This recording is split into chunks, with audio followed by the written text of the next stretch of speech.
Okay, so good morning or good afternoon or good evening to all of you. My name is Cami. I'm with the School of Engineering at the University of Southern California. I wanted to thank all of you for joining us today to learn a little bit more about graduate studies here at the School of Engineering. So I'm going to go ahead and get started with our presentation. But before we start, I wanted to just give you just a few quick tips just to make the best of our short time together today. So for the audio, hopefully all of you can hear me. I did do a quick audio test before we started. So there's two ways you can listen through it to the audio through your computer speakers, or you can also dial into one of the global dial-in numbers if you're having any issues with the connectivity. Okay, so we're going to do a brief presentation today. I usually get through this presentation in about 20 minutes. I'm going to talk a little bit about the master's and PhD programs, and application criteria, and things like that. So hopefully I'll answer most of your questions. But at the end of the session, we'll have my colleagues Jessica and Ray and William, who are going to be available to answer any questions that you may have. But the one thing I do ask is if you can hold your questions till the end. Lots of times I do answer your question in the course of the presentation, and if not, then we certainly will take your questions at the end. Okay, so the other two things is, actually the last thing is if at the end, when we do open it up for Q&A, please use the Q&A window. I ask that you not use the chat window because that one can get a little unwieldy answering everybody's questions there. And it'll help us to better answer directly your questions if you only use the Q&A window. I do use the chat window to put links for you and other announcements, as well as my colleagues will also use that window to provide you additional resources. So it'll make it easier if we take Q&A questions only in the Q&A window. Okay, so I hope that helps, and that'll just kind of keep everyone organized for the session today. Okay, so the top of everyone's mind, as it has been over the past several months, is just kind of the impact of COVID on universities and really the world, because you know, USC has obviously a very global population, and it has affected many of our students, as it has globally as well. So just to kind of preface things, I just wanted to let you know that as it stands right now, USC is currently planning for a hybrid model, a hybrid mode of instruction for spring of 2021. We're going to continue moving forward with these plans to do a mixture of on-campus courses and online courses. And then we do obviously need to take our mandate from the state of California and the city of Los Angeles. So that's kind of as it stands right now, and obviously things can change, but hopefully if things are good, then we'll be able to at least do our mode of instruction in a hybrid model for the spring semester. Okay, so here's just a quick snapshot of what I'm going to cover today. I'll talk a little bit about the university and the School of Engineering, master's and PhD programs, tuition and scholarships, and some frequently asked questions. Okay, so just a few things to think about as you kind of go and go on your journey of pursuing advanced studies. Do think about these things. I assume you will be applying to multiple schools. So a few things that we like to just encourage students to think about, just, you know, what the various admission requirements are. If you're going to be doing any kind of research, what the interest and reputation of the faculty members are, student lives and the course offerings. The geographical location definitely plays a part because obviously as you pursue your graduate studies, you want to make sure that it provides the industry or kind of a landscape for you to kind of, you know, gain employment or internships after you finish your program. And of course, funding opportunities is always very important. Okay, so there's a brief, a quick view of our administration building. Okay, so I'll go through this pretty quickly. So USC is, many of you may already know this, but USC is one of the world's leading private research universities. The university was founded in 1880, so we're one of the oldest private research universities on the West Coast of the United States. In addition to engineering, there are 21 academic schools and divisions. And why that's important that I like to highlight is in the engineering school, we very much encourage interdisciplinary education. So students that are pursuing programs in engineering are very much encouraged to still pursue kind of the intersection of engineering with other disciplines like communications, medicine, cinema, business, public policy, education. So there's quite a number of ways you can kind of expand on your engineering education here at USC. A very diverse student population. We have students from over 110 countries that attend USC. And I think that in terms of diversity, we're only second to NYU, New York University. We have 375,000 alumni worldwide. And I'm sure you already know we're located in Los Angeles, right in downtown. Okay, there's a nice aerial view of Los Angeles at night. Okay, so a little bit about our location. USC is a very sought-after destination for graduate studies, for both undergraduate and graduate studies. A lot of what Los Angeles has to offer really kind of lends to students' experience here at USC. So one of the things that we often, sometimes Los Angeles people tend to take for granted, but we have almost 292 sunny days out of every year, and it started out kind of cloudy this morning, but the sun came out eventually. Los Angeles is also considered for a global center for the arts and technology and international business. It is home to Silicon Beach, which is kind of what we kind of fondly call the west side of Los Angeles, and there's quite a startup culture there, and many of the tech companies have established offices in what we call Silicon Beach. And then we're in very close proximity to Silicon Valley, which is about an hour just about an hour of a flight to our north, and our biotechnology hub, which is in San Diego, which is about an hour and a half drive, or maybe 2 hours drive south of Los Angeles. Okay, and one thing that you may or may not know, but Los Angeles hires more engineering graduates than any other city in the United States. Okay, so I'm going to talk a little bit about the School of Engineering here. USC's engineering school was started in 1905. Today we have 27 undergraduate students and about 6,200 master's and PhD students. About 1,000 of those take the master's program remotely, and they do it by our distance education method. And primarily those are people who are working full-time and doing their master's degree part-time. I'll talk a little bit more about these 8 academic departments and the 70 master's programs and PhD programs. And then USC is ranked, pretty consistently ranked in the top 10 by US News, and we're also leader in funded research. And that's important because all of that research that's being done and the funding that goes into these research centers fuel all of the curriculum for our master's and PhD programs. Okay, so 8 academic departments. Many of you likely have some sense of what you may be interested in, but one of the ideas here that I wanted to make sure to highlight to you is we have these 8 academic departments, but you can certainly explore various disciplines depending on what your background is. So, for example, students that have majored in physics often apply for electrical engineering or mechanical engineering or civil engineering. If you have a background in electrical engineering, oftentimes students from that background pursue computer science. So you're kind of looking at the hardware and the software side. There's a lot of different examples. So for biomedical engineering, we get a lot of students from mechanical and electrical. But just kind of keep that in mind. Some students like to kind of take a pretty straight path, majoring in electrical engineering as an undergraduate student and getting their master's, or you can kind of diversify a little bit for your graduate studies.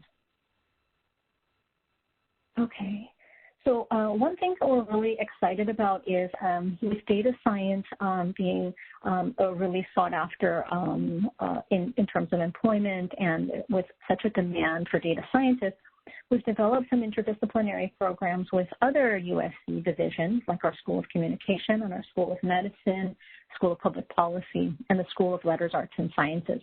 So even for students that do not have a traditional engineering background, there are some programs in which you can get an advanced degree in data science. So there's a few here: communication data science, environmental data science. So some of these are made for students who perhaps were majored in the social sciences, communication, psychology. So I encourage you to look into that if you want to get kind of specialized in any area of data science. Okay, and then one thing, I've worked at the School of Engineering for over 15 years, and the one thing that I do appreciate very much about the school is that our school is always looking to see what industry is looking for in their engineers and to kind of fill a demand. So we very much listen to kind of what the industry is looking for. And the school is consistently launching new programs in response to that demand. So we have some new programs that are going to be available to apply for starting from this semester for fall of 2021. And those include biomedical, data analytics, advanced design and construction, quantum information science, environmental data science, and health systems management. So please do ask any of our panelists if you have questions about that. Okay, so what I'll do now is I'll go through the master's program's application criteria, and then I'll talk about the PhD after that. So our master's programs at USC are designed to enhance your expertise in a specific discipline. Our master's programs in the School of Engineering are not designed as a stepping stone to a PhD program. So that being said, the master's programs are course-based programs, and so you would just need to take the required coursework in order to earn your master's degree. Many students do seek research opportunities while they're in the master's program, and those opportunities are certainly available to you. However, the university and the school does not create, a system for you to do that. So it's basically up to the initiative of the students to seek out research opportunities based on what their interests are. So that's definitely an option for you should you decide to do that. But the basic level of requirements is to complete the courses required for your degree. Okay, so there is a thesis option. Most of our graduates pursue the master's degree so they can apply their education to working in industry. I would say about 20% of our students go on to a PhD program later on. So that's kind of a little bit about the master's program. And then in terms of the application requirements, you would need to have a bachelor's degree in engineering or computer science, math, or one of the hard sciences. So you can, I would encourage you to look at the degree programs on our website to see what majors we consider for various programs. Okay, and then you would need to submit an online application, and the application fee is $90. One thing I should say about that is if you are deciding between two disciplines, perhaps you're deciding between biomedical engineering and electrical engineering, you can apply for both, and the School of Engineering will only ask you to pay the application fee for one. So you can actually apply for two programs with one of the application fees. And many students do also want to be considered for a PhD program and a master's program, so you can do that as well with the one application fee. The GRE exam is required. Many students have been asking us whether we're going to waive it this year, but we do encourage you to take the GRE at-home test if you can. And that is still a requirement, though we are trying to work out with the university what will be done in the case that students cannot take the GRE exam. So as it stands now, please do plan to take the GRE exam as a requirement of the application. Okay, so official transcripts, you'll need to upload an electronic copy into the application from any institutions that you've attended. That includes community colleges, if you took graduate class, one or two classes at another institution, anything that you've kind of taken at a university level. Okay, you'll need to submit a resume and a personal statement. And some of our programs do require letters of recommendation, so do check that out. And then if you are an international student, meaning if you did your undergraduate degree in a country whose primary language of instruction was not English, you will need to submit TOEFL or IELTS scores. The minimum TOEFL score that we recommend is 90 with 20 on each section and a 6.5 on the IELTS.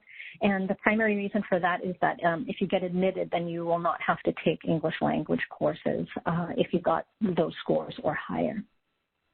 Okay, here's the application deadlines for the upcoming term. The spring semester application term has already passed, but we are accepting applications for fall of 2021. So you'll see there for the master's and PhD deadlines for the fall, and then you can just make sure to apply by those deadlines. And the scholarship deadline associated with the master's application is December the 15th. So make sure that if you want to be considered for merit-based scholarships that you apply by that date.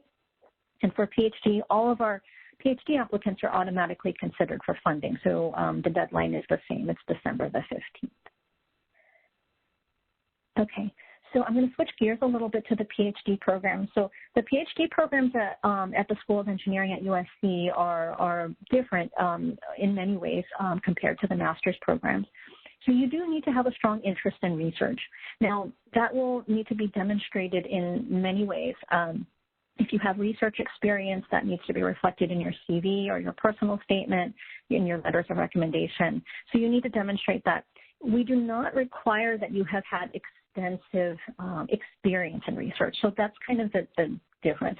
So if you've done some and you have some experience in it, that's the best thing, because then the PhD committee can see that you understand what it takes to do that research and that you have an interest in it. The PhD program generally takes about 5 to 6 years to complete, so it's definitely a commitment, and that is one of the reasons why the university does seek to fund all of our PhD students. The admission decisions are made by a faculty committee. So when you submit your application will be seen by the department of that you're applying to, so by the faculty members. And specifically in most departments, the faculty member that you've chosen that you want to work with will also review your application. Okay, so that's kind of the difference there between the master's. The PhD requirements are basically the same as the master's program, so you can just kind of take a look at that there. Though few things that are different are items 6 and 7. The supplemental materials are required, so the personal statement should clearly outline what your research interests are. You should have researched the professors that you would be interested in working with as your advisor, your PI or your principal investigator. And talk about why your research interest matches with his or hers. And then 3 letters of recommendation. Primarily, those should come from academic references.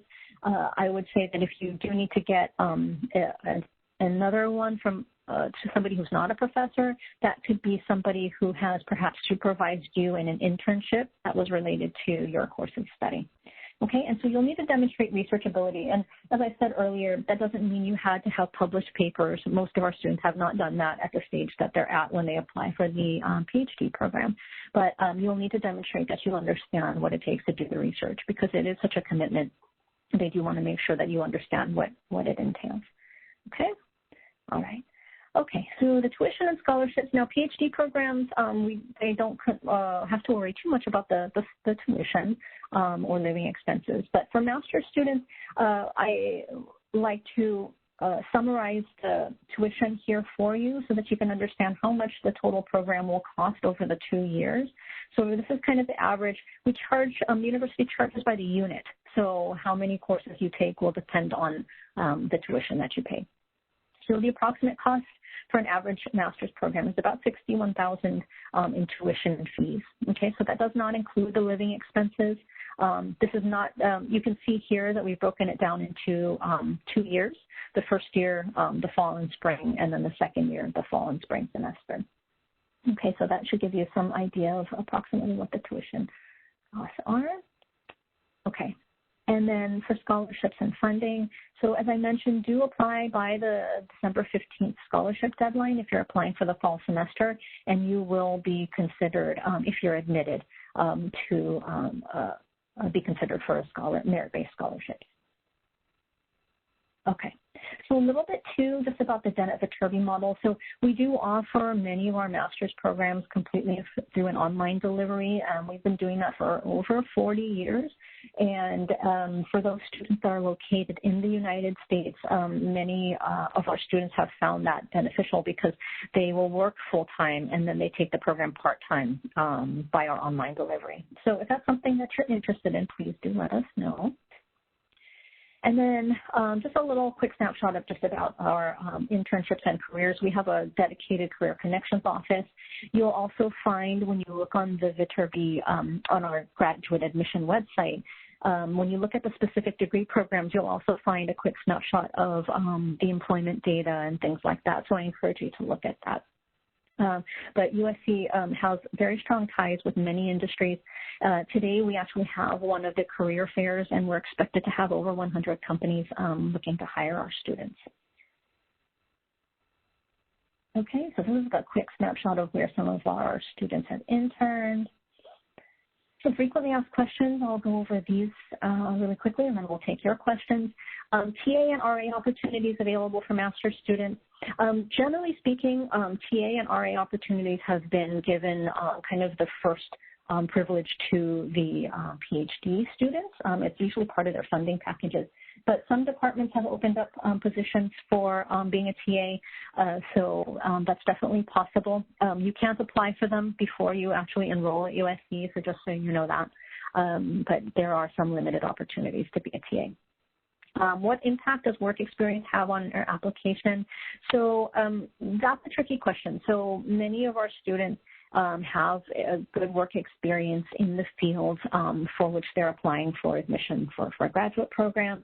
Work experience is definitely taken into consideration, but it does not substitute for, shall I say, kind of poor academic performance. So I have seen in my years here at USC, I have seen kind of a broad spectrum. There are students who did very poorly in their academics, unfortunately, but then they've been perhaps working, at a company as a software engineer for 10 years. I would tell you that person, if they really performed very poorly in their academics, it is very unlikely that they would get admission to a graduate program. But on the other side, it does help you. If you were still a strong student and you also have the work experience, then obviously then that does help your application significantly. Okay, what should I write in my personal statement? So for master's students, you should keep it to 1 to 2 pages at the most. Describe your reasons for applying to the program, your future career plans, and anything else that you feel like you want the admission committee to know. Because at the end of the day, the admissions office is reviewing your application to understand whether you can do graduate level coursework successfully. Okay, so that's the idea there is you should include anything there that you feel like the admission committee should know about your background. Okay, so for PhD, some frequently asked questions, how does the admission process work for doctoral programs? So the admission for PhD programs is very much dependent on the match between you and the professor that you're interested in working with. So my recommendation to you is to make sure you review their research websites to see what they're looking for, see if you can contact some of their current PhD students. Many of them are happy to speak with you if you want to know a little bit about what goes on in their research group, but just kind of understand that it's sort of, you have to be a strong student, obviously, and have some research experience, but every professor looks for something different in their students. So, yeah, that's kind of the best advice I can give you there. Do I need to have a faculty contact to apply to the PhD program? You actually don't have to have contacted the professor beforehand. Most of our students who apply for the PhD program have not contacted that professor before, but just make sure, as I said, and that kind of goes into the third frequently asked question. When you are writing that personal statement, that is really important because that's where you're going to really describe what your research interests are, how it matches with the professor you're interested in, and things like that. So that's the important part about the PhD application. Okay, can I apply to multiple programs? I actually got ahead of myself and I already addressed that earlier when I talked about the application criteria. So the answer is yes, you can apply to 2 programs within the School of Engineering with the 1 application fee. Okay, so next steps for you, here's a list of some good links that we can, and we'll give you copies of these slides as well.